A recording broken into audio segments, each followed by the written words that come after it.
Welcome to Prep Talk, your new favorite sports podcast, where we prepare food for every matchup and every meal. I'm your host, Chef Seymour, serving up hot plates and even hotter takes from the field, the court, and the diamond. Let's get into it and let's cook. Now, notice today's setup looks a little bit different, and that is because for a couple episodes here in the future, this will be the setup for some episodes to come because my grandma is staying with me as she's recovering from knee surgery.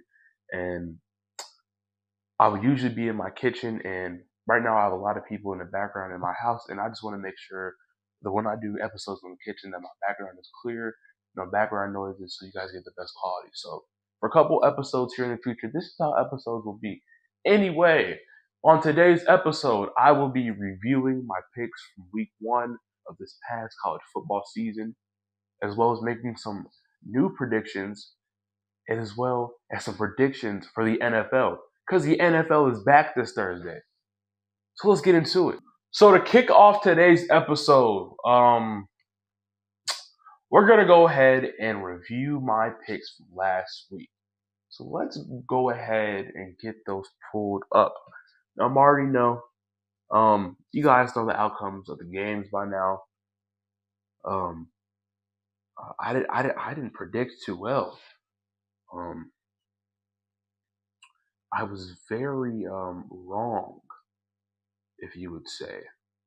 So, starting with a game where I thought Arch Manning was going to do big things. I was wrong. Arch Manning indeed did not have this big game like I predicted. Not only Arch Manning, but the Texas Longhorns did not have a big performance like I thought.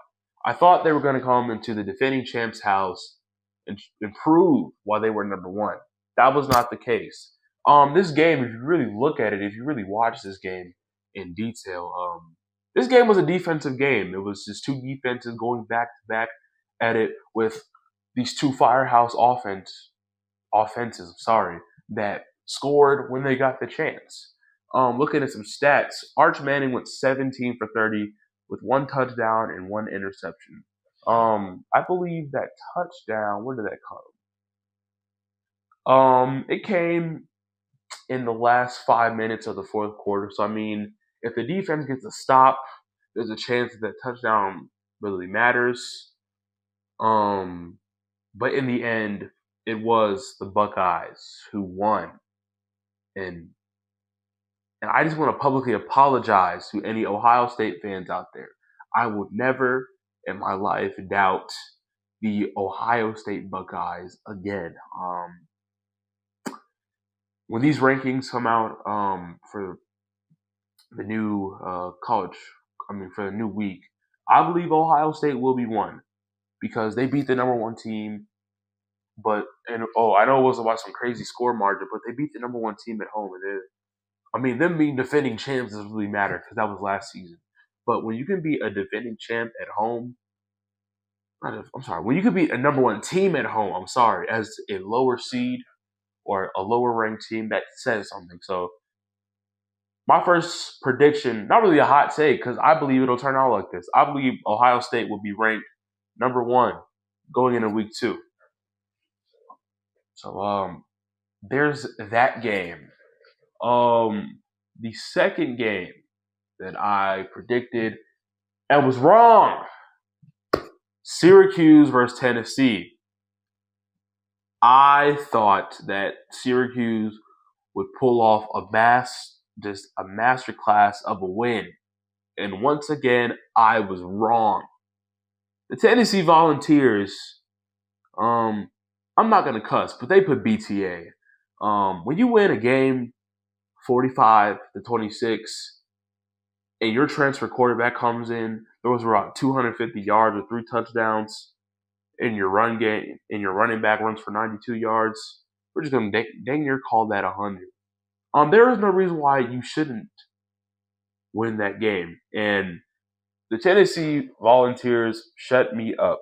I thought Steve Angeli was going to have a big game for Syracuse. He threw for over 250 passing yards, but had a touchdown and an interception. And that's just not going to win you a game, as you saw. Tennessee overall was the better team, and they showed why they were ranked 24. They're going to eventually move up in these rankings as some teams higher than them actually lost this season. We'll get into that later, Bama. But Tennessee, just like Ohio State, proved me wrong. I thought that we would see Syracuse come out and steal a win. Maybe not even in a convincing fashion, but I thought that they would steal a win from Tennessee. And I was wrong. So I will publicly apologize to the fan base of the Tennessee Volunteers. If they can carry this over to some SEC conference play, I believe we have a problem on our hands, potentially. Because Joey Aguilar coming in there as a transfer quarterback, coming from UCLA, I believe. I believe him and Nico Imialava swap schools.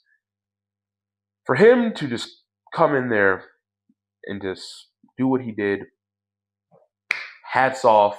I can't do anything but throw my hands up and just accept the fact I was wrong. But for Syracuse, where they shined was on the ground. Their running back, Yassine Willis, he had a great game. He had 23 carries to 91 yards and 3 touchdowns. So Yassine Willis did all that he could with those 3 touchdowns, and then Stephen Jelly with the touchdown to, I believe, Texas transfer, Jonte Cook, receiver. And one of my questions was for this offense was, could we get the Angeli to Cook connection going? And we did. I know it was the first game, it was only 1 touchdown, but hey, you got to start somewhere. But to recap this game, again, I was wrong. Tennessee proved me wrong. And I will hold my judgment against them in Ohio State for the rest of the season.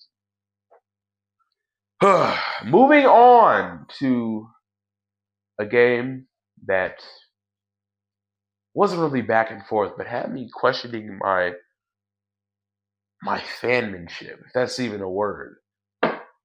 Alabama versus Florida State. Let me start off by saying Tommy Castellanos, I'm sorry. I didn't necessarily disrespect you, but I didn't think that you would back up all that talking. But you did. If you don't know, Tommy Castellanos said in June that Bama would not have Nick Saban to save him. And unfortunately, he was right. Because Florida State, the score doesn't really show how they dominated Alabama. I know the final score was 31-17. But if you watch this game, Florida State had Bama on the ropes. Now, Bama comes out and scores first. But from there, Tommy Castellanos and this Florida State Seminoles team, they just went on a rampage. Tommy Castellanos, he didn't throw for the most passing yards this game, but it didn't matter. He was a threat in the passing game and in the running game, as he led his team in rushing yards with 78 and even had a touchdown to accommodate his performance. And I believe, let me see.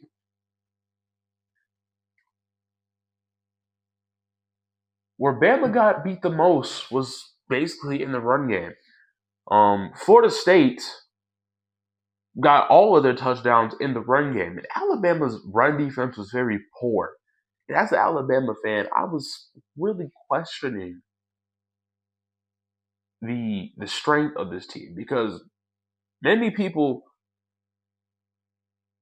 and it wasn't that large of a margin, but I would say it was about 55-45, maybe even more than that, thought that Alabama was absolutely going to win this game.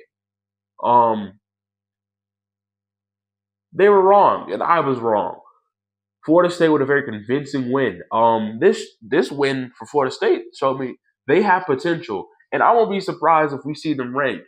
They might be ranked somewhere between 15 and 25, in my opinion. I'll give them right in the middle of that. We'll call that 20. I see Florida State ranked at 20 this upcoming week.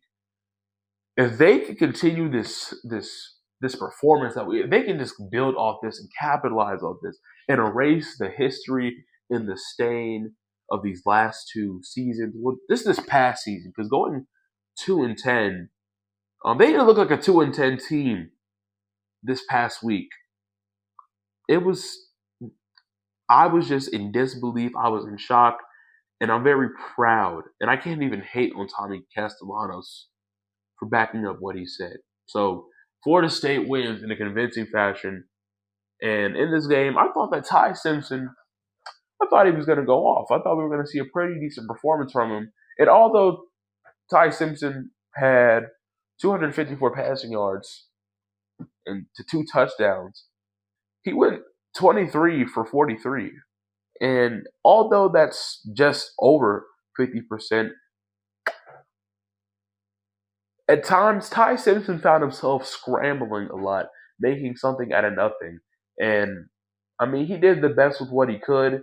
There was times that there were there were some plays at time where he confused me because I couldn't really follow what Simpson was doing. Now, granted, this is Simpson's first start. Um, you're the away team, Florida State. Their fans are going to ride for them. They're riding on the words of Tommy Castellanos, and a lot of pressure was on him. But again, the score doesn't really show how much of I wouldn't even say dogfight, how much of a dominant win this was for Florida State. Even though wide receiver Jeremy Bernard, he had 8 receptions for 146 yards, and I mean he led the game in receptions. But even though Alabama, for the most part, led the stat line in the majority, it really didn't matter. Florida State did the little things. They played as a team. They just did everything right and ended up coming out on top. Moving on. Another game where I was once again wrong. Let's look at it.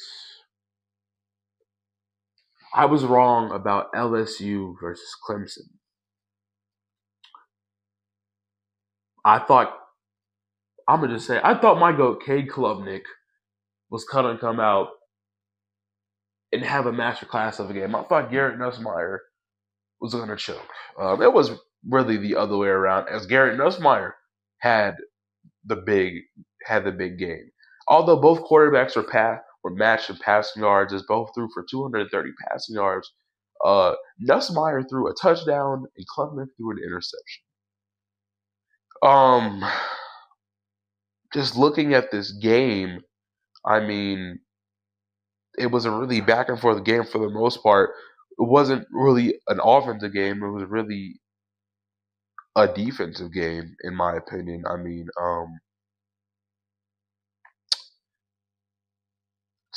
not really much left to say except the real Tiger team and the real Death Valley belongs to LSU. Um, and one of the things I said for LSU, one thing they had to get going was Caden Durham. And Caden Durham, he didn't look bad. He started the game off. He broke off a pretty impactful and huge run. He finished the game with 17 rushing yards, not 17 rushing yards, 74 rushing yards to 17 carries and a touchdown. And in the receiving game, wide receiver Aaron Anderson, he was 1 yard shy of 100, but nonetheless, he finished the game with 6 receptions to 99 yards. And I would say he was a reliable option, as we see for Garrett Nussmeier. Overall, again, I mean the stat line's kind of even, but it just all came down to who closed out the fourth quarter well, and that was LSU. Um, this was a very convincing win from LSU because I didn't think LSU would win this game.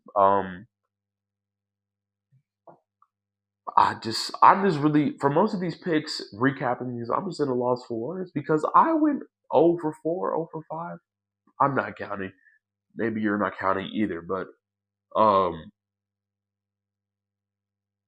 I didn't. My predictions weren't too hot.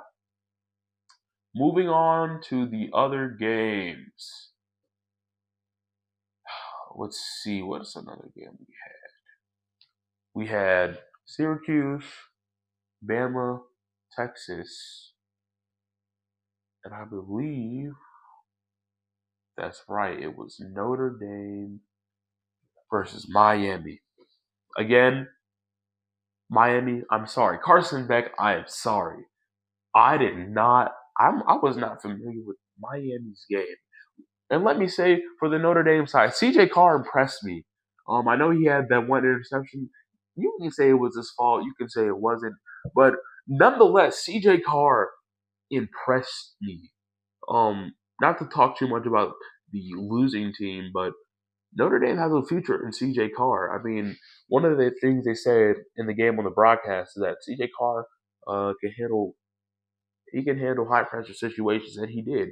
Because in a high pressure situation, he got the Fighting Irish back into the game to tie the game. But it all came down to who executed more between Notre Dame's defense and Miami's offense. Let me just say, we saw some impressive catches. We just saw all around great football in this game. Carson Beck, he showed he really showed why he was one. I believe Carson Beck was considered to be a Heisman candidate, and in this game, he proved that. He proved it with the experience he had, as he is a winning quarterback, as he's won a national championship, a conference championship. Now, can he lead the Hurricanes? Because I like what I saw. Reuben Bain Jr. Man, I mean, if this dude keeps up the performance that he had in this game throughout the whole season, we can see Reuben Bain Jr. as a potential lottery pick in this NFL draft. He was at times unblockable. And Notre Dame, I believe, prized themselves on having a strong O line. That didn't really matter to Reuben Bain. He was getting back there. Towards the end of the game, Reuben Bain made the game winning play as he sacked CJ Carr to end the game. Now, looking at this stat line, I mean, CJ Carr, he was the overall better passer. If you really look at it, I mean, he had more passing yards. Both quarterbacks threw 2 touchdowns, but CJ Carr had that interception. Kind of a, you can put 50-50 on the blame if you really think about it. But nonetheless, um, again, they're both teams, even in the stat line. But it all came down to, most of these games really came down to the fourth quarter. The Texas and Ohio State game came down to the fourth quarter. The Miami and Notre Dame game came down to the fourth quarter. Um, I believe that the Bama game, maybe that this maybe be the second half overall in general. Um, what's the last game we just talked about? I'm blanking. Oh, the LSU Clemson, that came down to the fourth quarter. I mean, although I was wrong a lot in these predictions, I was I'm just impressed that we got really good football this week, and that these teams were able to fight to the end. But again, in a football game, it all comes down to the 11 players on either side of the ball who want it more. And in this game, Miami's offense, Miami's offense, more so. How about the whole Miami team wanted it more? Because this defense was giving it to the offense all night. Notre Dame's offense, they had their work cut out for going against this Miami Hurricanes defense. And for Carson Beck to have, and he looked good in that game-winning drive for them to set up and get that game-winning field goal. That's what veteran quarterback play looks like. He looks experienced. He looks comfortable doing it.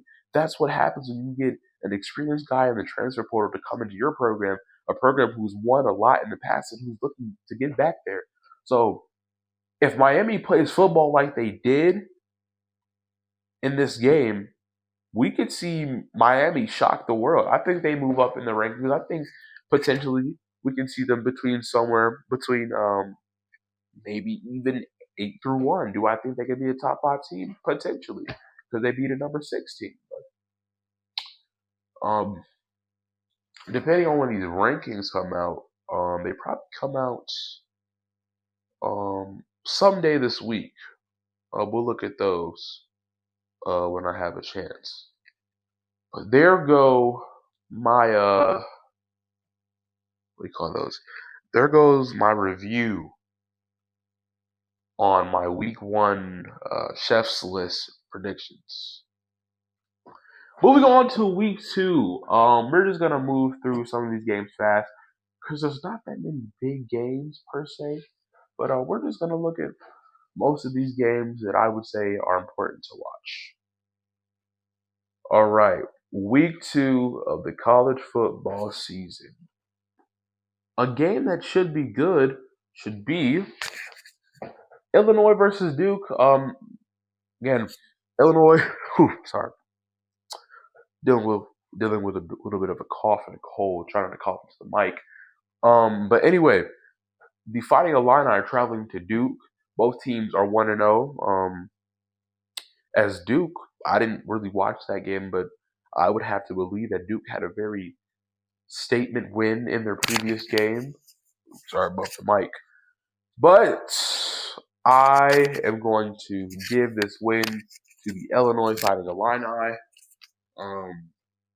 This is probably their first real competition game of the season so far as they played Western Illinois. I mean, Western Illinois is a D1. That's a football team. That is a college football team, but the Fighting Illini were going to win that game. So in this game, give me Illinois over Duke. I think we see a great offensive attack from Luke Altmaier and company, and I think that the defense comes up in clutch situations to propel the Illinois Fighting Illini to a win. So give me Illinois over Duke. Then Baylor over SMU. That shouldn't be a bad game. Sawyer Robertson, he low-key has a fan in me. I don't watch many Baylor games, but Baylor versus SMU, two Texas teams. Texas is a football state. This should really be a good game. SMU is at home at Gerald Ford Stadium in Dallas.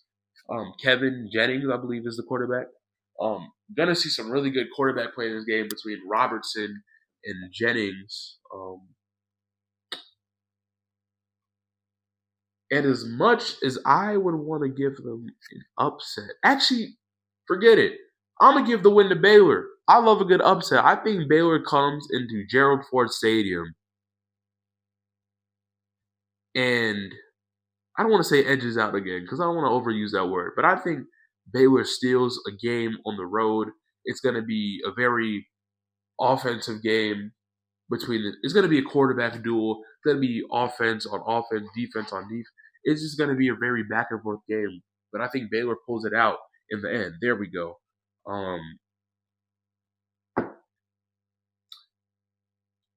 I was about to say Kennesaw State versus Indiana, but again, give me Indiana. Again, I think Indiana again has a very Mickey Mouse schedule this year, and if they somehow find their way back to the playoffs, I'm not convinced. Indiana football has convinced me in no way. I'm not a hater. It is just my truth. We have a rivalry game between Iowa and Iowa State. At Iowa State at Trice Stadium. Give me the Cyclones. The Cyclones have not failed me yet this year. When I bet on games with Iowa State, they are undefeated so far. So why not let Iowa State go to 3-0 this week against a rival opponent? But one thing to watch for in this game, can Iowa State contain Iowa's very run-heavy attack? Because I don't know how Iowa has been finding some really good running back prospects. This past college football season, it was Caleb Johnson. So can they stop the rushing attack of the Hawkeyes? But anyway, give me Iowa State. Let's see here. What else do we have? Is Oregon versus Oklahoma State worth watching? I mean, both teams are undefeated, but give me Oregon. Kentucky versus Ole Miss. I think this is a game worth watching. In this previous game, Austin Simmons, he had what? All right, there we go. I gotta stop pressing this button. Y'all forgive me. But anyway, I'm gonna give. I was saying something about Austin Simmons. I'm sorry, I'm all over the place in today's episode. But Austin Simmons, he had 3 touchdowns and 2 interceptions. If he can clean up um the turnover to touchdown ratio in this game, it'll be a great way to get a win in some early SEC conference competition. So I think I'm gonna give the win to Ole Miss to go on the road, get a win against a conference opponent, to help boost their chances of potentially playing for SEC championship. Now, will they? I don't know, but I just like Ole Miss's chances in this game. South Florida at Florida. Now, as much as I am an advocate for Byron Brown, I just don't see him in the rest of this South Florida team doing enough to beat the Gators. So, give me Florida to beat South Florida. What else? Kansas State and Army might be a game worth looking at, but give me Kansas State. Arizona State at Mississippi State. This might be a game you might want to tune into.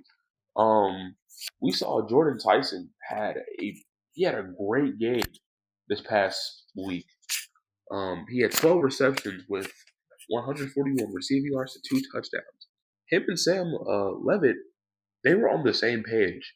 Now, if they can get a win against an SEC team, because I mean, Arizona State is probably some of the best football you're going to see in the Big 12, maybe besides Kansas State, Iowa State, or maybe in college BYU, whatever other teams are in the Big 12. But if Arizona State can come into an SEC opponent's house and absolutely dominate, I don't see why not that they couldn't go far. So give me Arizona State to beat Mississippi State at home in convincing fashion. I think Sam Levitt and Jordan Tyson continue this great chemistry and get a great win against an SEC opponent. Now here's a game: Michigan versus Oklahoma. In Oklahoma, you got some of the best in the Big Ten versus some of the best in the SEC. Now, this is going to be a big test for Bryce Young, as he looked good in his debut. But will they look good against a very experienced SEC team? Oklahoma, even before they joined the SEC, when they were in the Big 12, them in Texas were always the top of the Big 12. But nonetheless, my prediction for this game isn't really an upset. Call it what you want. Give me Michigan to beat Oklahoma in Norman for the win. I think Bryce Underwood and company just do enough to scrape out a win in Norman. So give me Michigan over Oklahoma. And the last game from this day is UL Monroe versus Bama. As a Bama fan, I would hope Bama wins this game, but after this past week, it really is what it is. Moving over to the NFL. Because the NFL is back this week to kick off the NFL season on Thursday night, primetime TV. We got the Cowboys versus the Eagles. The Cowboys has recently traded away Micah Parsons to the Packers. So their defense gonna look pretty different. I mean, you still got Trayvon Diggs, and I believe Deron Bland, and a bunch of other familiar faces on this defense. But nonetheless, they still got Dak Prescott and CeeDee Lamb, but now a new addition is George Pickens. So, although the Cowboys lose a huge defensive piece, I think they have the weapons and the people to stay in this game. But give me Philly. Philly's coming off a Super Bowl run, and I believe this game is at home in Philadelphia. What a good way to start off the season against a division rival at home coming off a Super Bowl season. Why not capitalize and build momentum and build off this past season and just get a good win against a division rival? So give me the Eagles. Then this Friday, we have Kansas City at LA. I believe Kansas City will be without Rashid Rice this game and a bunch of other games after this as he's serving a suspension. Um, I like the Chargers' chances in this, but I'm gonna give the win to the Chiefs. The Chiefs, I don't. They're always gonna do it. They always sneak out these wins. That I mean, if you really look at it, I think most people would have the Chiefs win this game, but I think it's gonna be a very close game. I think that the Chargers' defense has improved over the last couple seasons, and his offense has gotten better. I think it's going to be a very back and forth divisional game, but I think it all comes down to the last 2 minutes of this game. I think that Patrick Mahomes doing what he does with this Mahomes magic, he's going to lead this Kansas City Chiefs team to a win as he always does. Now to Sunday, Arizona at New Orleans. Give me Arizona. Kyler Murray is back. Marvin Harrison in year 2. But we also get to see Spencer Rattler shine in his new earned QB1 role, but give me Arizona. Miami at Indianapolis. Sorry, the Colts. Give me Miami. This is kind of the easy win for them. Las Vegas at New England. Give me New England. I think Drake May will do good things in this game. Pittsburgh versus the Jets. The Aaron Rodgers Bowl. I think that the Jets get a win at MetLife against the Steelers. I know the Steelers have one of the top-rated defenses going into this season. I don't think that matters. I think Justin Fields, he's going to go off this game. I think he's going to show the Pittsburgh Steelers why they should have kept him. He's going to show a lot of people why he should have had a chance to start for Chicago, to continue starting for Chicago. So I think Justin Fields leads the Jets to a very convincing statement win on Sunday. Another division rival game here. We have the Giants versus the Commanders. Give me the Commanders. JD5, let's ride. Carolina versus Jacksonville. Give me Carolina. Bryce Young, I think he'll have a really good game. I think we may see Travis Hunter shine here with the connection with him and Lawrence, and even BTJ to Lawrence. But I like the chances that the Carolina Panthers have it here to go on the road, steal a win from a non-conference opponent. So why not Carolina and why not Bryce Young and company? I think Bryce Young and Seth McMillan connect on a lot of good throws this game. Another division game, the Bengals versus the Browns. Give me the Bengals. Another division game. We had a couple more division games coming up. I believe it was the Falcons and the Bucks. I like both chances of both teams, but I think Tampa Bay steals a win on the road. So give me Tampa Bay. And then we got another division rival. We have the 49ers at the Seahawks. Give me Seattle.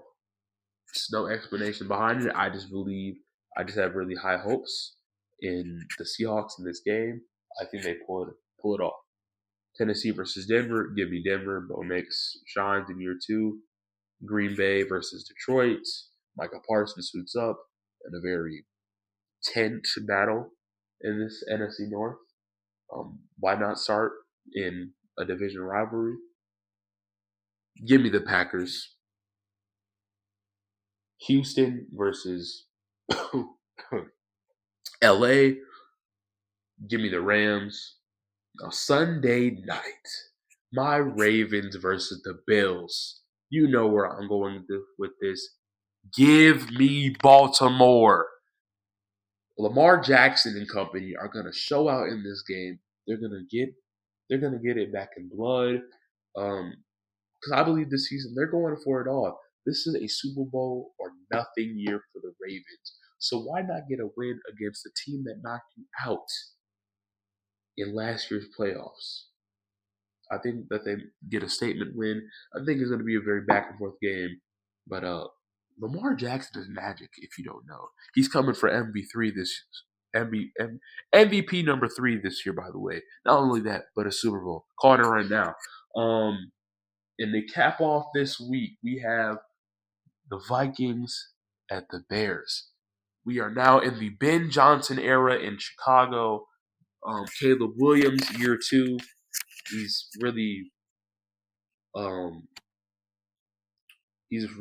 expanded and built off and grown relationships with Roman Dunze and even DJ Moore and some other receivers in this offense. And, you get a head coach of Ben Johnson, who we saw in Detroit as an offensive coordinator. Ben Johnson was an offensive mastermind. So for him to come over as a head coach with this very young offensive team, I believe we see some pretty big flashy plays from the Bears. But it all comes down, for me, to the defense. I mean, the Bears, they don't have a terrible defense. They don't have the best defense. They have a defense that's going to get the job done 60% of the time. But in this game, we see J.J. McCarthy, who last year sat out his whole rookie year to an injury that he suffered in the preseason. So this season, we get to see J.J. McCarthy we just get to see J.J. McCarthy in the flesh. We get to actually see him play football. We get to see him connect with Justin Jefferson. He gets old man Thielen back as Jordan Addison, I believe, is serving a suspension. As much as I don't think that I'm kind of a toss-up for this pick.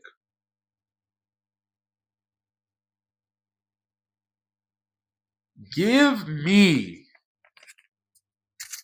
the Vikings to win this game and to upset the Bears at home. Why not steal a division game, a conference game, to help boost your chances of potentially winning the division? So give me Minnesota. Now, granted, I know today's episode was a lot shorter and it was more talking today as I'm in this studio looking. Yeah, looks like a studio setting. Like I said, this is how episodes might be. A couple future episodes, as I'm unable to use my kitchen because my grandmother is staying with me, and we just have a lot going on in the background.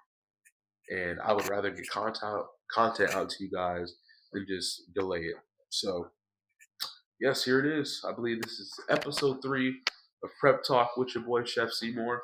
And if you made it to the end of this video, really appreciate you. Again, I want to apologize to the following fan bases: Ohio State, Tennessee, Miami, LSU, and Florida State. I'm sorry for picking against your teams. I went with my gut, and my gut was wrong because we went 0 for 4. But this week, I think we have pretty good chances. I'm just confident. Now, these NFL fan bases might get me, but it really is what it is. But like I said, if you made it this far in this video, I really appreciate you. Make sure you guys keep on messing with the channel. Keep tapping into new content, new videos. Make sure you follow me on Instagram. That'll be linked in my page somewhere. But anyway, we out. Mic drop.